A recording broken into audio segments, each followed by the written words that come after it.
ఏంటి తాత ఆలోచిస్తున్నావు? ఏం లే తాతయ్య.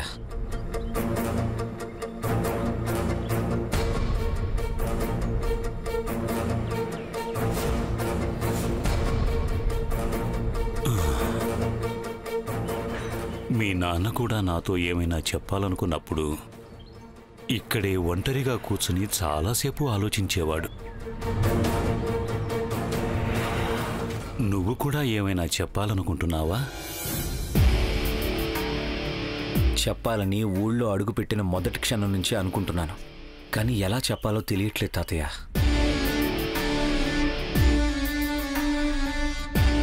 ఏం లేదు తాతయ్య. నాకు కూడా మీ నాన్నకి ఏమైనా చెప్పాలనిపించినప్పుడు ఇక్కడికే తీసుకొచ్చి చెప్పేవాణ్ణి. నీకు కూడా ఒక విషయం చెప్పాలని ఉంది, చెప్పనా తాత? చెప్పండి తాతయ్య. ఇంతకు ముందు నిన్ను అడిగిందే, అది నువ్వు కాదన్నదే. అయినా గత 10-15 రోజుల్లో నీ అభిప్రాయంలో ఏమైనా మార్పు జరిగిందేమోనన్న చిన్న ఆశ. దేని గురించి తాతయ్య? సరస్సుని పెళ్లి చేసుకో తాత. సరస్సుని చేసుకోలేనని ముందే చెప్పాను కదా తాతయ్య. చెప్పావు, కానీ గత 10-15 రోజుల్లో సరస్సు గురించి నీ అభిప్రాయం మారుండొచ్చు కదా. తను చాలా మంచిదిరా. తనని చేసుకుని నీ ఇంటిని, నీ జీవితాన్ని చక్కదిద్దుకో. అంతటి గుణవంతురాలైన భార్య దొరకదు. నిజమే కావచ్చు తాతయ్య, కానీ ఇక్కడ నా మనసు మారితే సరిపోతుందా? అక్కడ అమ్మ మనసు కూడా మారాలి కదా. తనకి రాబోయే కోడలు చదువులో, తెలివితేటల్లో నంబర్ 1గా ఉండాలన్నది అమ్మ కోరిక తాతయ్య. అక్షరం మొక్క కూడా రాని సరస్సుని కోడలుగా చేసుకోవడానికి అమ్మ కల్లో కూడా ఒప్పుకోదు. నువ్వు ఇన్నిసార్లు అడుగుతున్నావు కాబట్టి ఎవరేమనుకున్నా పర్వాలేదని నువ్వు చెప్పినట్టే చేసేయచ్చు తాతయ్య. ఇప్పుడు నీకు నాన్నకి మధ్య ఉన్న బంధంలాగే నాకు అమ్మకి మధ్య బంధం మిగిలిపోతుంది. నిజమేరా. సరస్సు లాంటి అమ్మాయిని ఇంట్లో దీపం పెడితే నా వంశమంతా వెలుతులు నిండుతాయని ఆశపడ్డా. కానీ ఆ ఆశ తీరదని తేల్చి చెప్పేస్తున్నా. సరే, కానీ ఏం చేస్తాం? ఆశ తీరకపోయినా బాధ్యతైనా నెరవేర్చుకోవాలి కదా. నేనింకెన్నాళ్ళుంటానో ఏమో. అటు సరస్సును చూస్తే నా అన్న వాళ్ళ ఆధారం ఏదీ లేదు. అందుకే నేనున్నప్పుడే సరస్సు నువ్వు అయ్య చేతిలో పెడదామనుకుంటున్నాను.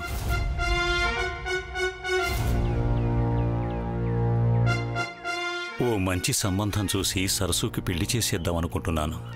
చాలా మంచి ఆలోచన తాతయ్య. నువ్వు కాకపోతే సరస్సు గురించి ఎవరు ఆలోచిస్తారు? ఒక మంచి సంబంధం చూడు తాతయ్య. ఎంత తొందరగా వీలైతే అంత తొందరగా చూడు. అప్పుడే నువ్వు ప్రశాంతంగా ఉండగలుగుతావు. సరేరా.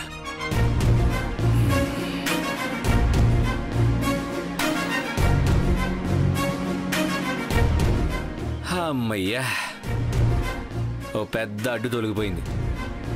లేకపోతే గుర్తొచ్చిన ప్రతిసారి సరస్సును పెళ్లి చేసుకుంటావా, సరస్సును పెళ్లి చేసుకుంటావా అని తాతయ్య అడగడం, నేను అవునని లేక కాదని లేక ఇబ్బంది పడ్డాం. అన్నిటికన్నా ముఖ్యంగా తాతయ్యతో ప్రాజెక్ట్ విషయం మాట్లాడడానికి ఇక ఏ అడ్డు ఉండదు.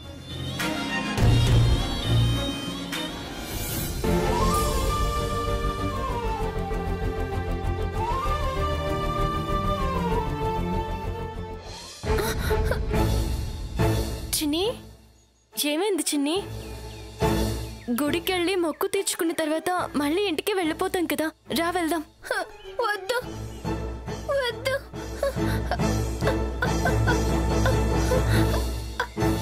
అత్త అత్త.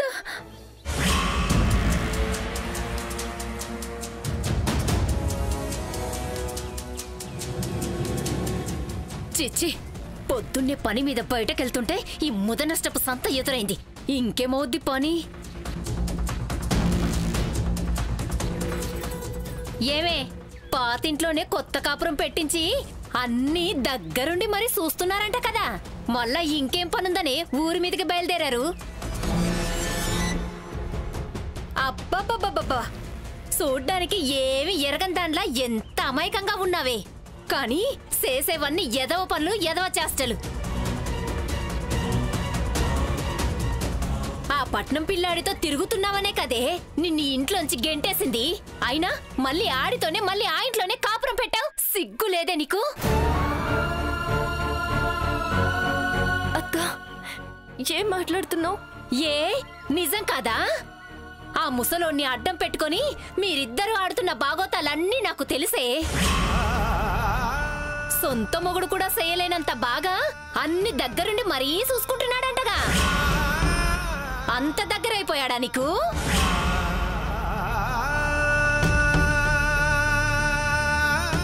ఇన్నాళ్ళు ఎన్ని మాటలన్నా కాలి కింద సెప్పులా పడుండేదానివి. మొన్న మాట వరుసకి ఇంట్లోంచి పొమ్మనగానే పోయినప్పుడే అర్థమైంది నువ్వు వాడితోనే వెళ్తున్నావని. ఎందుకంటే నా దగ్గర నీ ఆటలు సాగవు కదా. సిగ్గు లేకుండా మరి ఇంతలా ఎట్టా బరి తెగించావే? ఎవరన్నా ఏదన్నా అనుకుంటారు, మొహాన ఉమ్మెత్తారన్న భయం కూడా లేదా నీకు?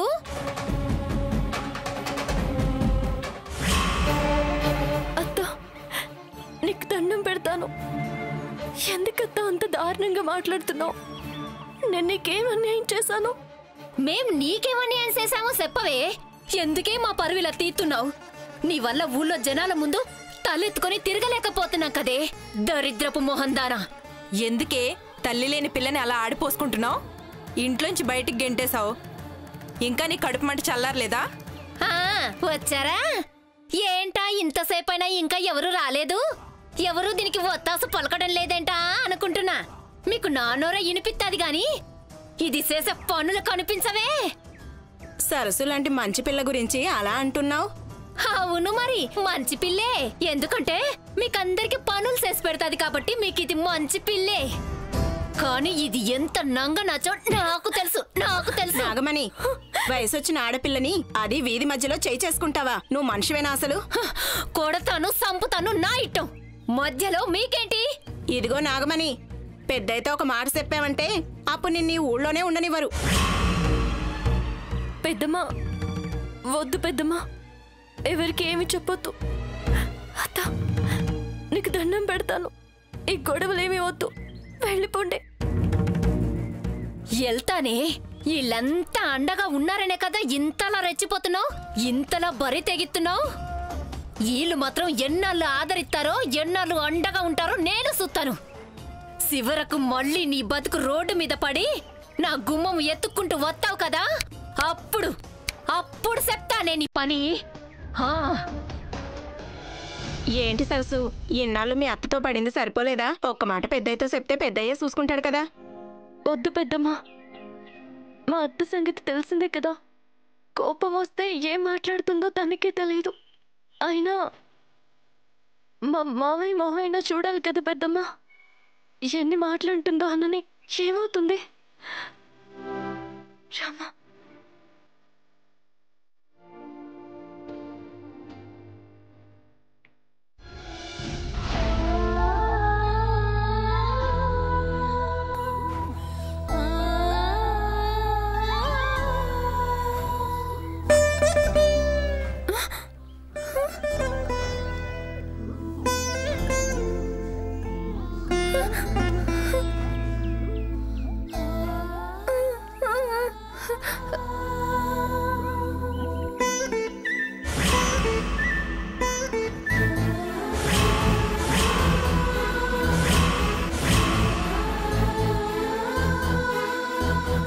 భయపడకు చిన్ని, నేనున్నాను కదా. రా వెళ్దాం. ఈ అక్క నీకు తోడుగా ఉన్నప్పుడు భయపడకూడదు నాన్న. రా రా.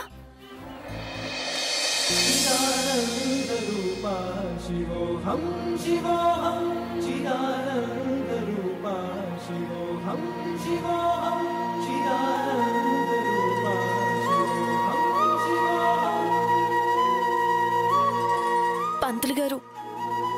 ఏంటమ్మా సరస్సు? మా చిన్నికి జ్వరం వచ్చింది కదా, శివయ్యని మొక్కుకుంటే ఆయన అనుగ్రహం వల్ల జ్వరం తగ్గిపోయింది. ఇప్పుడు మొక్కు తీర్చుకోవాలి. శివయ్యకి ఏం చేస్తే ఇష్టమో చెప్తారా? అన్నిటికన్నా శివయ్యకి అభిషేకాలంటే ఇష్టం సరస్సు. 108 బిందెల నీళ్లతో అభిషేకం చేయి. నిన్ను నీ చెల్లెల్ని చల్లగా చూస్తాడు. నీకో చక్కని భర్త వస్తాడు. అయ్యో, ఇప్పుడు భర్త గురించి ఎందుకు పంతులు గారు? మా చిన్ని చల్లగా ఉండేలా చూస్తే చాలు. సరే వెళ్ళి నీళ్లు తీసుకురమ్మా. వెళ్ళమ్మా. సరే పంతులు గారు. చిన్ని, నువ్వు ఇక్కడే కూర్చో, నీళ్లు తీసుకొస్తాను.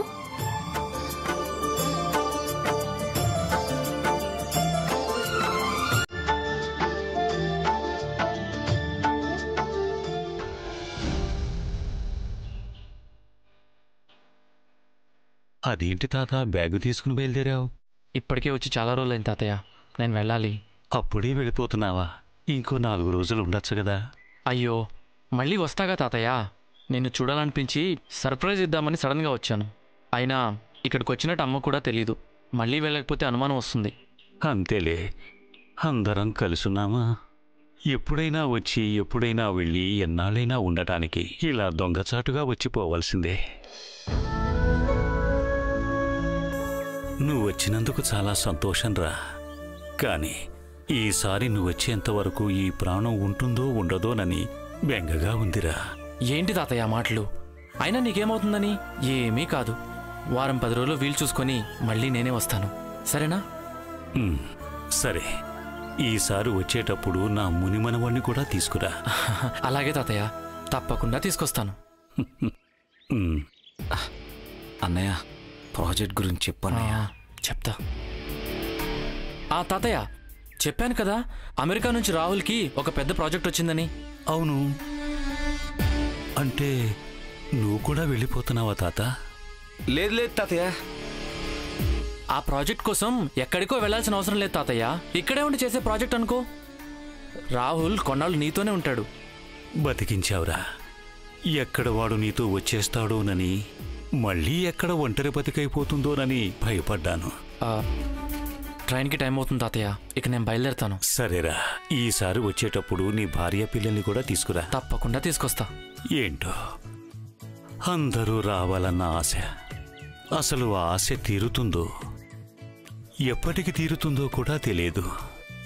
ఎందుకు తీరే తాతయ్య, ఈసారి అందరం వస్తాం. నీ తనివి తీరేదాకా ఉంటాం, సరేనా? సరేరా, బయలుదేరుతాను. పద, రేవు దాకా తోడొస్తాను. అలాగే తాతయ్య.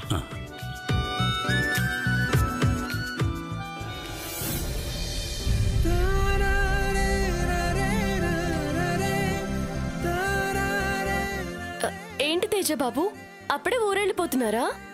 అవును సరస్సు, తాతయ్యని చూడాలనిపించి ఎవరికి చెప్పకుండా ఇలా వచ్చేసాను. పైగా చాలా పనులు పెండింగ్లో ఉన్నాయి. అయ్యో అవునా? మీరున్నన్ని రోజులు పెద్దయ్య సంతోషంగా ఉన్నారు. ఇప్పుడు మీరు వెళ్ళిపోతే మళ్ళీ దిగులు పడిపోతారు. చూడు, అప్పుడే మొహం ఎలా పెట్టేశారో.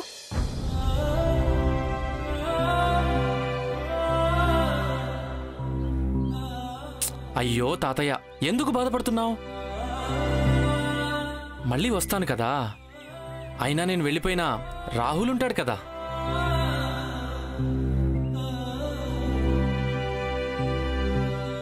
అన్నింటికీ సర్దుకుపోయే మీరే వెళ్ళిపోతున్నారు. అసలు సర్దుకుపోని వాళ్ళు ఏముంటారులే తేజబాబు.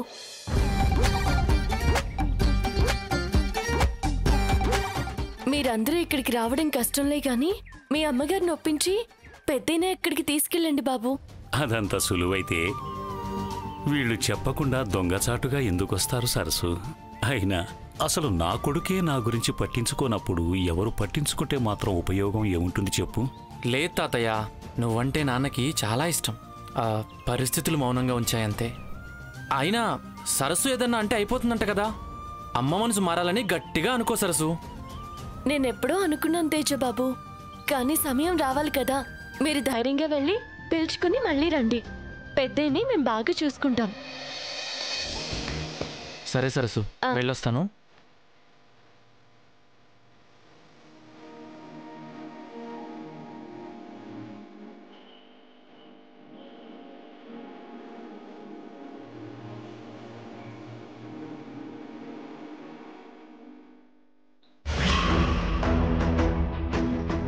అవును, తేజ దగ్గర నుంచి మళ్ళీ ఫోన్ కూడా రాలేదు.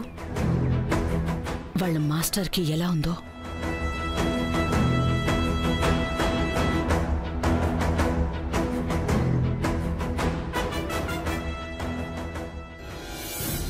జాగ్రత్తగా వెళ్ళిరా తాత. రాహుల్ బాయ్రా. అన్నయ్య వదిన్ని పిల్లల్ని అడిగానని చెప్పు. జాగ్రత్త. సరసు జాగ్రత్త. తాతయ్య జాగ్రత్త. ఇంటికి వెళ్ళాక మ్యామ్ని ఎలాగోలా నేను మేనేజ్ చేస్తాను, నువ్వు మాత్రం జాగ్రత్తగా ఉండు. ఓకే. మధ్యలో ఈ ఫోన్ ఒకటి. తాతయ్య ఆరోగ్యం జాగ్రత్త.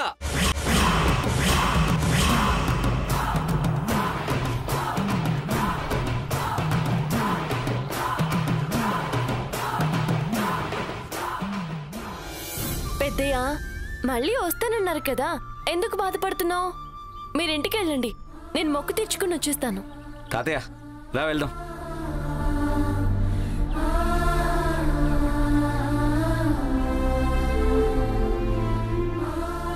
సరే సరసు, రచ్చబండ దగ్గర కాస్త పనుంది, అది చూసుకుని ఇంటికి వెళ్తాను. నువ్వు నాకు గుత్తొంకాయ కూర వండి తీసుకునిరా. ఎన్నాళ్ళకి అడిగావు పెద్దయ్య, అలాగే వండుతానులే. నువ్వు ఇంటికెళ్ళు, నేను తీసుకొస్తా.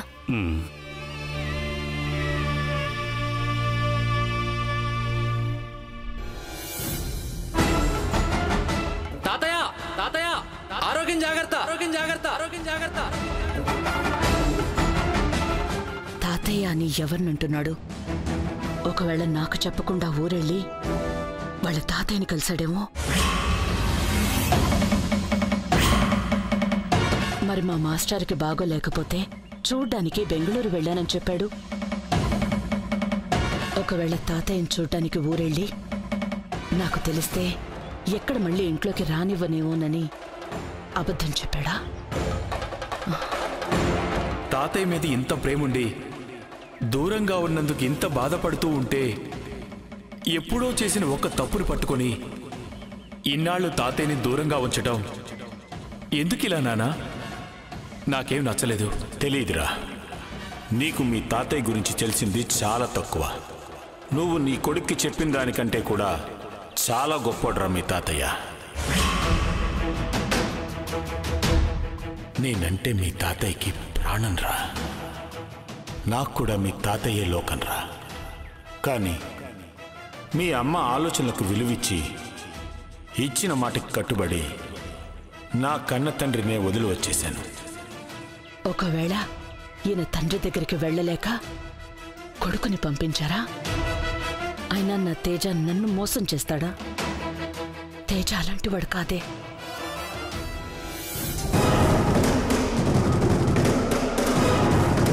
ఎప్పటి నుంచో తాతయ్యని చూడాలి చూడాలి అనుకుంటే ఇప్పటికి కుదిరింది. మళ్ళీ రావాలి, అమ్మా నాన్నని ఒప్పించి తీసుకురావాలి. అవును, మ్యామ్ ఎందుకో ఫోన్ చేసింది కదా. షిట్,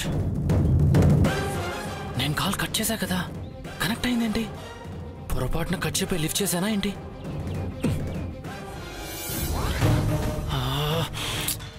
డామ్ ఇట్, ఫోన్ చేద్దాం.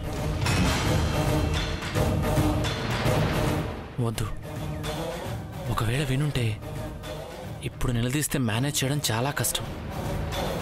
మెసేజ్ పెడదాం. Starting ma'am, I'll see you by evening.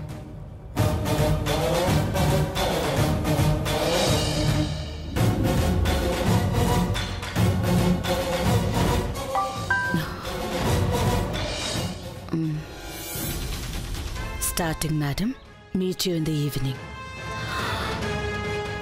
సాయంత్రానికి ఇంటికి వస్తున్నానని మెసేజ్ పెట్టాడు కదా, వచ్చాకడిగి చూద్దాం.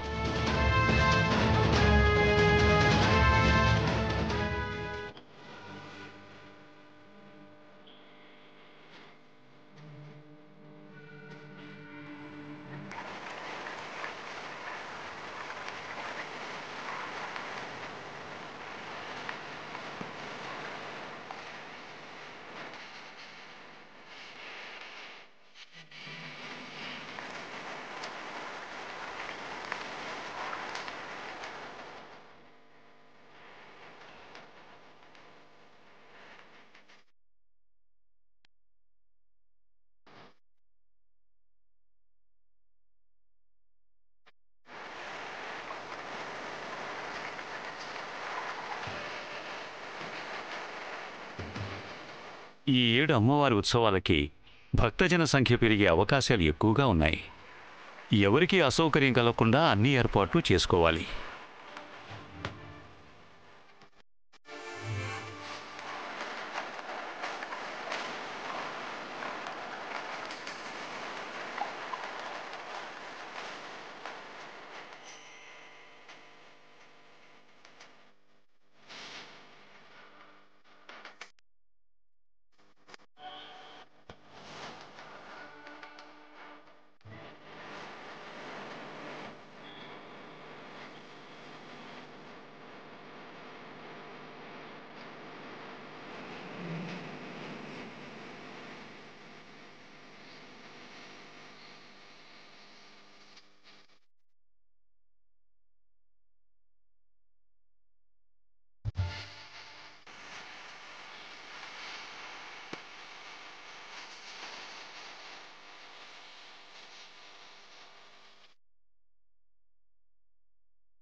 పిచ్చికి కూడా ఒక హద్దు ఉండాలి.